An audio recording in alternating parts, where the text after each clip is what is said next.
안녕하세요. 시사발전소 한지입니다. 이 권오수 회장, 김건희를 통해서 윤석열 당시 검사에게 선물을 전달한 것이 아니냐, 이 뇌물 의혹이 또 드러났습니다. 어떤 내용인지 또 알아보도록 하고요. 김건희 씨의 도이치 파이낸셜 저가 매수와 관련된 그 이야기를 좀 하죠. 청탁금지법 위반과 윤석열 후보의 뇌물죄 공여 의혹이 지금 제기되고 있습니다. 자, 근데 여러분들도 잘 아시는 사건이에요. 이게 도이치 파이낸셜. 도이치 파이낸셜은 이제 권오수 회장이 운영하는 도이치모터스의 자회사, 비상장 회사죠.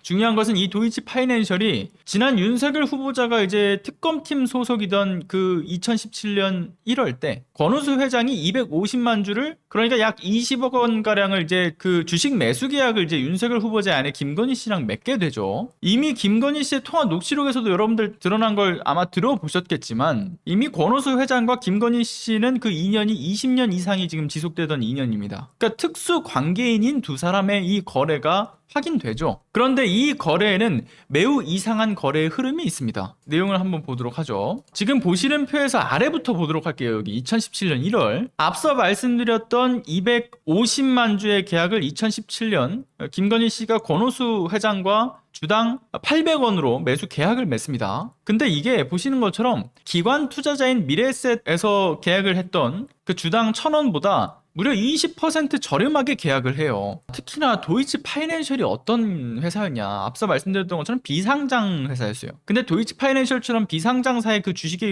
경우에는요, 개인 투자자가 사실 쉽사리 접근하기 어려운 굉장히 깜깜이 정보들을 가지고 있다 보니까 거래 자체가 개인 투자자들은 접근하기 굉장히 힘듭니다. 거의 뭐 불가능에 가까울 정도라고 이야기도 나오죠. 그래서 뭐 아예 불가능한 건 아닙니다. 그러나 정보력이 좋은 기관 투자자들이 다 독점하다시피 하는 게 바로 이러한 비상장사의 주식 거래죠. 근데 김건희 씨는 이 권오수 회장과의 그 오래된 인연으로 이 거래가 아무래도 좀 쉽게 성사가 된 것으로 보여져요. 그러니까 그렇게 막강한 정보력과 심지어 자본을 거머쥐고 있는 기관 투자자보다도 권오수의 도이치 파이낸셜은 굳이 자신들이 손해를 보면서까지 훨씬 싸게 김건희 씨와 매수 계약을 체결을 한 거죠. 그 도이치 파이낸셜 말고도 도이치모터스 우회 상장사 때도 여러분 기억하시겠지만, 김건희 씨가 권오수 회장의 수족으로 알려져 있던 그 두창섬유의 대표로부터 그 주식을 장외 매수인 블록딜의 형태로 이제 시세보다 싸게 넘겨받았지 않습니까? 그것과 비슷한 거예요. 그리고 도이치모터스의 주가 조작이 끝난 이후에는 그 다음에 이제 도이치 파이낸셜을 통해서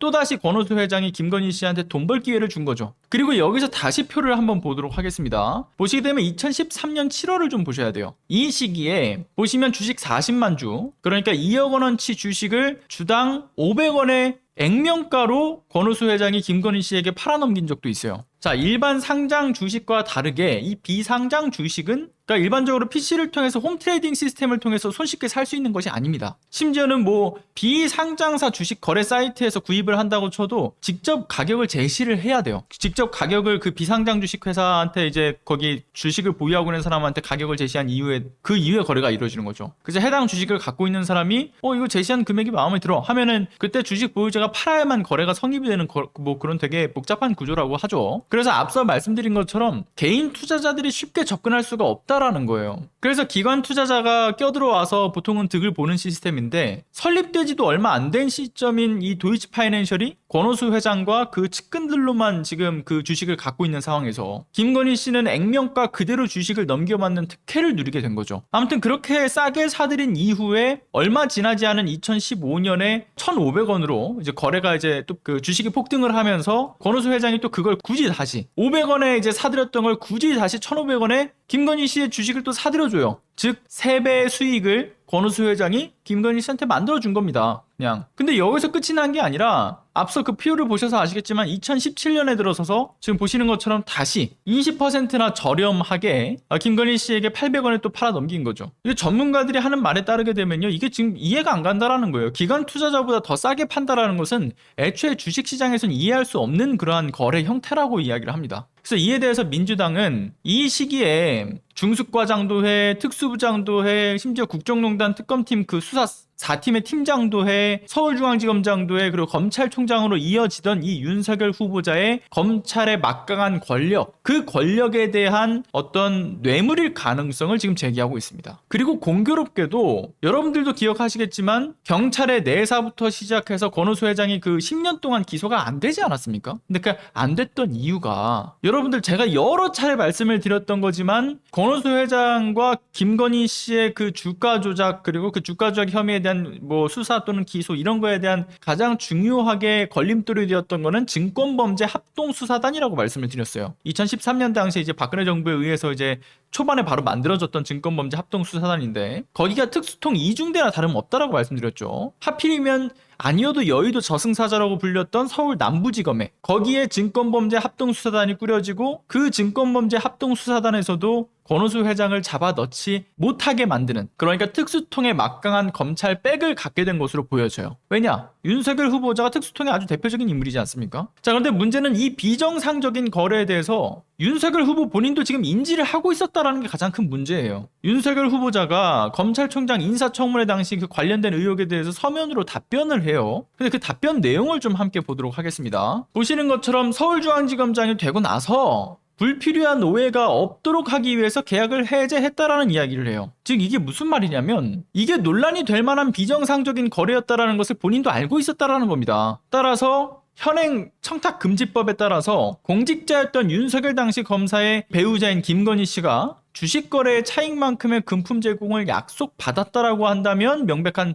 이 청탁금지법 위반인 것이고요. 그리고 배우자를 통해서 윤석열 후보자에 대한 어떤 대가성에 따라서 뇌물 역시도 배제할 수가 없는 거죠. 문제는 윤석열 후보자가 검찰총장 인사청문회 당시에도 이미 인지를 하고 있었다라는 거예요. 본인이 인지할 정도로 문제가 있는 거래라는 것을 충분히 알고 있었다는 그 부분만 보더라도 매우 불법적이고 이 부당한 거래가 있었다라는 그 가능성은 정황과 증거상으로는 충분해 보이는 겁니다. 본인도 알고 있었기 때문에. 자, 무엇보다 주가 조작, 그리고 부당한 정보를 습득을 해서 시세 차익을 노리는 방법은요, 이미 우리나라뿐만 아니라 국제사회에서 이거 중범죄로 분류가 돼요. 그러니까 기본적으로 자본주의를 이 근간으로 하고 있는 그 국가들에서는 거래 당사자들 간의 어떤 이 정직한 거래에 대한 신뢰로 이 자본주의 시장이 작동을 하는 건데, 현재 이 김건희 씨를 둘러싸고 있는 사건들은 자본주의 시장의 어떤 근본적인 작동 원리들을 무너뜨리는 행위잖아요. 그래서 미국의 경우에는 그렇다라는 거예요. 이게 금액이 좀 크면 심지어 종신형을 때리는 이유가, 그러니까 시장 경제 이 근간 자체를 흔들기 때문인 겁니다. 신뢰가 무너진 이 주식 시장이라고 하는 것이 국가 경제에 있어서도 정말 국가가 휘청거릴 정도의 타격을 입히게 될 수 있으니까 그 신뢰를 기반으로 해야 된다라는 근간을 흔들면 안 되는 것이기 때문에 종신형까지도 이뤄질 수 있는 중범죄로 분류가 되는 거죠. 자, 아무튼 이와 관련해서 민주당이 수사를 촉구했다라고는 해요. 그런데 지금 대선에서 눈치를 보고 있는 수사기관이 지금 뭐 이제 투표도 진행되고 있는 상황에서 중범죄 사안임에도 불구하고 정상적으로 수사를 이어나갈지는 역시나 오리무중이죠. 지금까지도 그래왔고요. 미완의 개혁 과제가 모두 제대로 꽃피우기 이전까지는 우리나라의 이 만인에게 평등한 법의 대원칙은 제대로 작동하지 않고 있습니다. 않을 거예요. 그렇기 때문에 4기 민주정부에서 법치주의와 자본주의, 그리고 민주주의를 바로 세우기 이전까지 수사기관의 수사의 어떤 지지부진함을 계속된 관심과 지적이 이 시민들 차원에서 계속되어야 한다라는 거를 매번 말씀드려 왔던 겁니다. 당장의 견제와 감시 기능을 잃어버린 이 언론이 문제라고 한다면 결국에는 시민이 언론이 되면 된다, 이 말씀을 드려왔던 것이죠. 아무튼 이 사건에 대한 관심은 이번 대선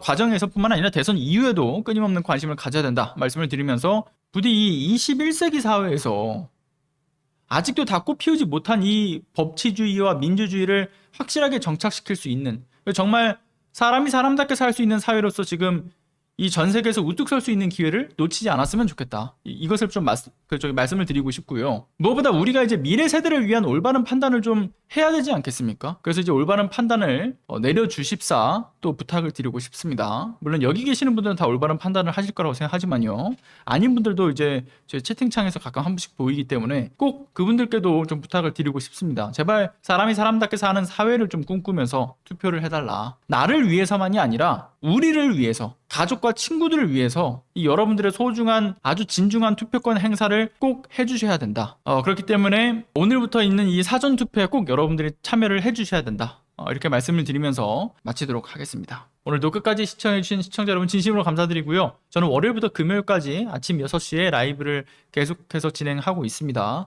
뿐만 아니라 아침 6시 이후에 올라가는 영상들도 있으니까요. 시사발전소 구독하시고 알람 눌러 놓으셨다가 또 많은 관심을 부탁드리겠습니다. 자, 주말 사이에는 민주진영의 유튜버들 함께하는 합동 방송들이 또 예정되어 있습니다. 그렇기 때문에 주말에도 역시나 시사발전소는 계속 가동된다는 점 여러분들 인지하고 계셨다가 영상 올라오면 역시나 많은 관심을 부탁드리겠습니다. 자, 그러면 오늘 끝까지 시청해주신 시청자분들, 그리고 좋아요 눌러주신 분들, 구독해주신 새로운 시청자분들, 그리고 후원해주시고 멤버십 가입까지 해주신 분들 모두 진심으로 감사드립니다.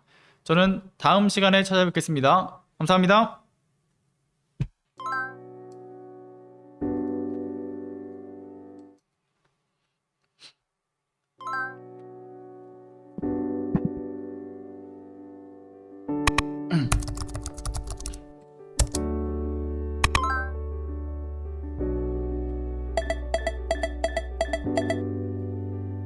제가 깜빡하고 화면이 틀어졌네요.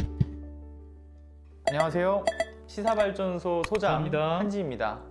시사발전소는 진실을 찾는 민주 언론으로서의 역할을 다하기 위해서 다양한 방법으로 활동을 이어나가고 있습니다.